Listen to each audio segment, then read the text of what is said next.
Hello YouTube! Hello! We're back! Of course we are. And today we're going to be talking about labbing. And how I lab specifically, myself as well, when I want to lab a new character. And I thought of making this vid because Bob is coming out very soon and I'm gonna be labbing him. And I am gonna be making a speed lab for him as well, pretty damn soon. I'm not too sure if this is gonna be this week. Most likely it's gonna be this week. So yeah, I'm gonna be telling you guys of how I lab characters, how you can lab any new character in general. So let's start. So first things first. What I look at, one of the first things I look at anyway, is gonna be their punishment. So whenever you go down the move list, like Bob is gonna come out and I'm just gonna check the move list. I'm gonna go L techniques. I'm just gonna go down and check everything, right? Whenever I see the moves, I categorize them based on what they are and what I see. But first thing, for example, that's gonna be very good is gonna be punishment. Knowing how good someone's punishment is. Let's take us as an example, right? You can see 1-1-2 when you go down the move list and you see this move. Oh, this is a 10 frame move, and it knocks down. Does decent damage, 10 frame punisher. Another 10 frame punisher is a 1-2-2. Let's say, right? Okay, pretty decent, not bad. That's a good 10 frame punish. It's a knockdown. Gonna have some sort of potential, and based on what you see next in the move list, maybe you'll see that, oh, after the knockdown, maybe I can use something. It doesn't matter. But first things first, punishment, 1-1-2, 1-2-2. Next, you see the next frames, let's say 11 framer, back 1-2. There we go, back 1-2 is an 11 frame punish. Okay, seems like I'll just punishments be pretty decent.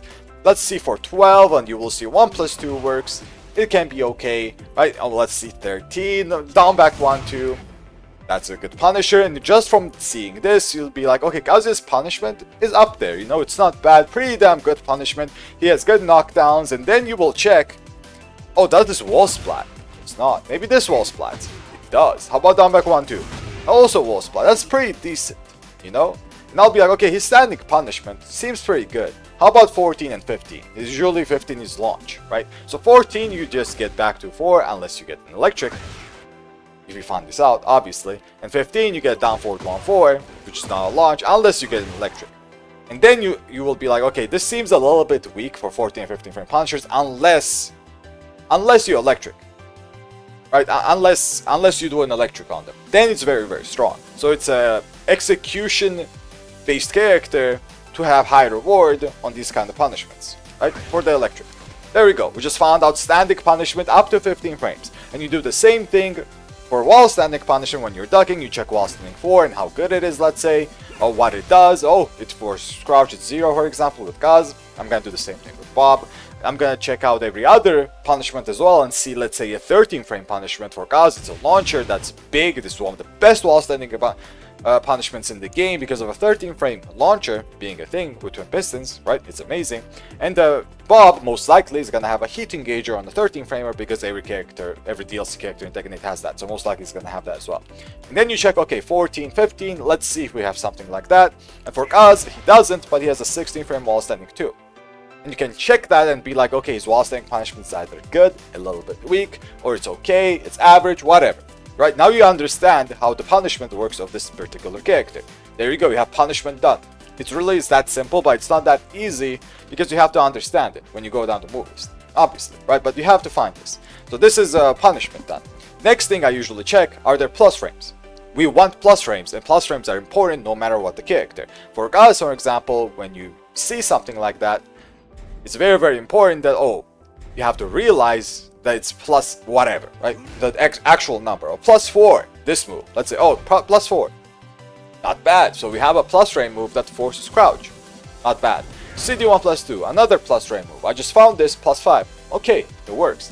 Electric is also plus, Heist 1 +2 is also plus. This also goes into a wave dash, and you see those plus frame moves and see how good they are. Because plus frame moves are always important. Highs and mids. All of them. And then you go to lows. Okay, let's see what lows we have so we can establish our frames better. Down back 4, for example. Amazing, right? Super good. Down 1 +2, +3. Also a plus frame low. A little bit on the slower side, but it works. It's fine. It's not too slow, right? 23 frames, not that slow. It's fine. And then now you understand your plus frame moves, and you will also understand how to use them if you actually, you know, go into the moves and the character a little bit deeper. But as I said, this is going to be more of a simple guide. This is going to be more of a simpler guide, not going to be too complicated. Now you understand your plus frames as well. You went down the move list and you found moves that are plus because you checked them on block. Exactly what I'm going to do with Bob as well. After that, I like to check keep out moves. Keep out moves are also very, very important for every character.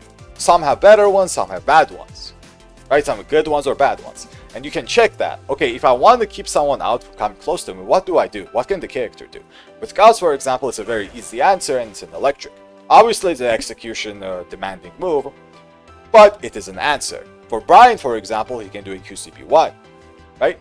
If you have Brian wants you to stay away from him, maybe this can work. Even something like 3+4 can work, right? And understanding this can be very important if you want to understand how to play against the character or play the character yourself. Both of them is very, very important. So a keep out move is something I would find. With Bob, for example, I know that he has a move is CD1, if I remember correctly, which is an electric-esque move, so I know that, oh, Bob might have that, but if I didn't know, I would check for it in the move list, and if I see it, I'll be like, okay, this has potential as a keep out move. There we go. After keep out move, by the way, it's also important for you to realize that you also might need some kind of a panic move. So panic moves are moves that you would use when you are getting pressured a lot, especially in close range. So an example of a panic move would be a backswing blow like this one. Now, this is a backswing blow, and other characters might have something similar, and that's what we call a panic move. Or something that will automatically sidestep, like a move like Fang's up forward 2, for example, or the Paul sidestep shoulder example. Right? So if the character has panic moves, that would make it a little bit easier for it to get away from situations. Examples of panic moves are the ones I listed, or even something as simple as a hop kick might be a panic move, or something like a G-clef might be a panic move. Even something like a Kazuya Mount 2 Flash Punch can work as a panic move because it can be good to just throw this out to get away from a situation. It's there. For example, you can tell that, oh, Kazuya's backswing blow isn't really the best when you actually test it, and his panic moves ain't up there either. He doesn't really have a hop kick, he doesn't really have an automatic sidestep, a good backswing blow, right? He doesn't have all that. He doesn't have evasion either, which is another form of a panic move. So you'll be like, Kazuya's panic moves are a little bit lacking, so we'll struggle a little bit against pressure, but I can use 1-1 maybe sometimes, or maybe even down forward 2, or maybe even electric sometimes, even in close range, right? You'll be like, okay, we have something, but it's not the best. So there we go. Panic moves, keep out moves, all of them are important, and now we understand them. Next thing is gonna be if your character has a stance, you have to understand if you have a good stance transitions. Example, Kazuya doesn't really have a stance, but he has a sidestep 1+2 that goes into wave dash. So I'm just going to use this as an example. So whenever you go into this wave dash, you have to see if the move itself is good, the stance transition move, and if it is good, how you can use that. Like, can you use this keep out as a plus range move, as a pressure move, right? Which can be the same. And if you understand that, you'll be like, okay, this move is good or this move is bad. And obviously then you can lab the stance options afterwards to see what you get. Okay, now next, also ties into stance options, is that you can see your mix-ups. Mix-ups are also very, very important. I also told you guys to see your plus range moves, right? Plus range mids or plus range lows, but you can also check your mix-up mids and mix-up lows, which might be the same. For example, forward 4 can be a mix-up mid, and down back 4, which I already mentioned, can be a mix-up low. There we go. We just have a very basic understanding of a mix-up that Kazuya can do. Down back 4 or forward 4. You can also find other moves, like for example, down back 2. Okay, this is decent enough for a mid mix-up. Let's say down back 3, decent enough for a low mix-up. Another mid mix-up, FF2. Okay, this can be pretty decent for a mid mix-up, and plus you'll understand that it has a lot of range. There we go. That's a very big plus, so it can be used as a gap closer, let's say. Right, so this is how I usually go about labbing things and understanding how I can use certain moves and what kind of capabilities they might have. So seeing a mix-up mid and a mix-up low can be very important. For example, oh, Hell Sweep, all forward 4-3. There we go. If I want bigger reward for a little bit more risk, okay, a lot of more risk, let's say because of a Hell Sweep, I'll go for these ones. They can work, but then you might check out CD1. What is the purpose of this move? And maybe it can work as a mid mix-up, but it's too risky, it's -16. Right? So you can kind of understand the purpose of moves when you think about them. Like, how can I use this? How can I use this move when I want to play the character? Right? That's about mix-ups, and these mix-ups will also apply to stances, because stances have mix-ups. right? And you'll see how good the stance is based on the options you have after it, and based on how much time you have to use the stance. Because usually, like this, for example, you're plus into a stance. Some situations not, but depends, right? So I already talked about keep out, very important. I've talked about punishment, I talked about mix-ups, and I talked about stances. I talked about a lot of stuff, but as I said, I won't overcomplicate it too much. This is more on the simpler side. And all of this is gonna be already good enough for you to understand how to play a character on a decent level, right? You don't need something too complicated. If you'll be able to already punish and stop punish, and you're already gonna be able to do the mix-ups, that's already good enough. But next, you might also want to see something like checks. Like, how good are the character's checks, like fast checks? For Gus, for example, he has down forward 4, he has back 2. They're not the best when it comes to frames, but they're there, right? So now you might say, oh, his checks aren't the best if I do want to actually check someone with fast mids. With fast highs, the jabs can be decent because of 1-1-2. Let's say I do 1-1 or 1-2 or just a jab.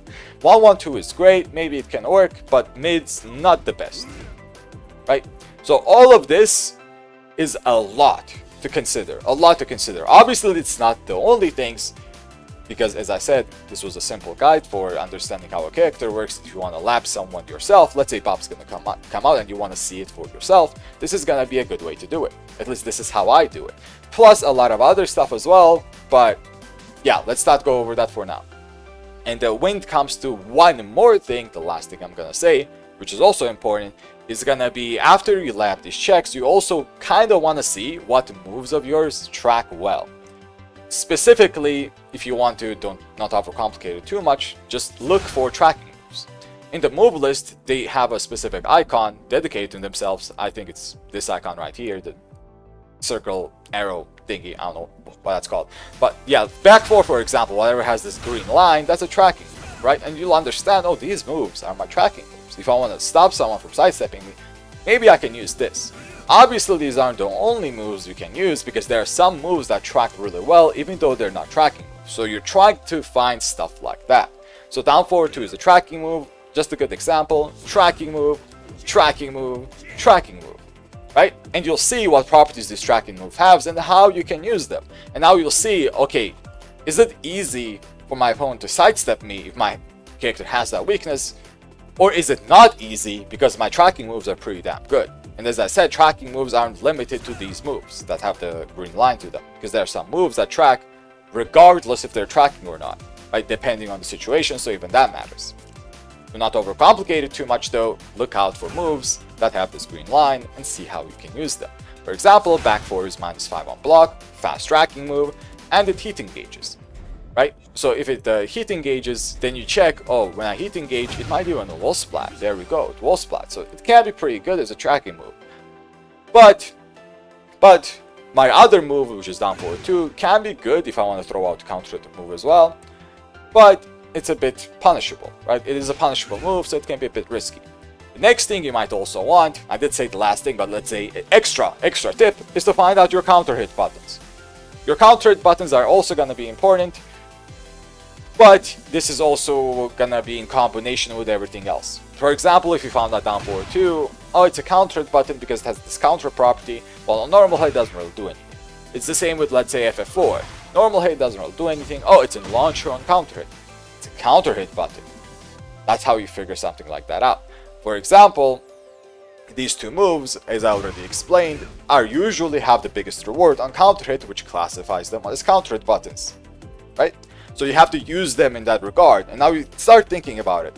If I use them as counter hit buttons, how good are they? And you might see, oh, it's good or bad. Down forward 2, for example, great. Tracking, fast, counter hit button. Amazing. FF4 can also be good. Oh, you'll see if it's safe. Let's see. Is it safe? It's safe. Pretty good. Not bad. You can use it to counter hit someone with delayed timing, let's say. Right? Example. And yeah, all of this you just combine in one.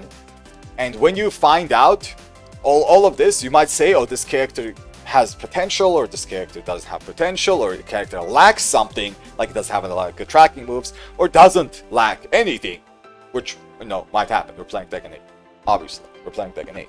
So this is gonna be how I'm gonna be labbing Bob very soon as well. I'm gonna be sharing my first thoughts when Bob does come out, and I'm gonna be making a speed lab very soon as well. Speed lab might take a little bit of time because I actually want to understand the character before I make a speed lab on it, obviously. Right, but yeah, YouTube, big thank you for watching. Big thank you for watching, as always. And I'll see everyone in the next one. Till then.